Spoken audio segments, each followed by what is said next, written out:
માન્ય અધ્યક્ષ શ્રી, આપણા મારફતે માન્ય મંત્રી શ્રી પાસે જાણવા માગું છું કે છોટાઉદેપુર જિલ્લામાં સ્વૈચ્છિક સંસ્થા સંચાલિત ગ્રાન્ટ ઇન એડ છાત્રાલય યોજના અંતર્ગત છેલ્લા 3 વર્ષમાં કેટલી નાણાકીય જોગવાઈ કરવામાં આવી અને વર્ષવાર આ યોજનાનો કેટલા વિદ્યાર્થીઓને લાભ આપવામાં આવ્યો? માન્ય અધ્યક્ષશ્રીએ માન્ય મંત્રી પાસે જાણવું છે. માન્ય અધ્યક્ષશ્રી, વર્ષ 2023-24માં 128 કરોડ રૂપિયાની માતબર રકમ આ યોજના હેઠળ વાપરવામાં આવી અને જેમાં કુલ 5,06,087 વિદ્યાર્થીઓને લાભ આપવામાં આવ્યો.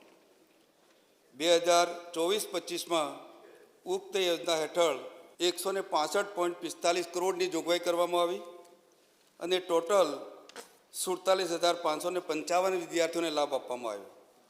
માન્ય અધ્યક્ષશ્રી, 2025-26માં ઉક્ત યોજના અંતર્ગત 111.38 કરોડની જોગવાઈ કરવામાં આવી અને એમાં કુલ વિદ્યાર્થીઓ 56,453 વિદ્યાર્થીઓએ લાભ લેવામાં આવ્યો. માન્ય અધ્યક્ષશ્રી,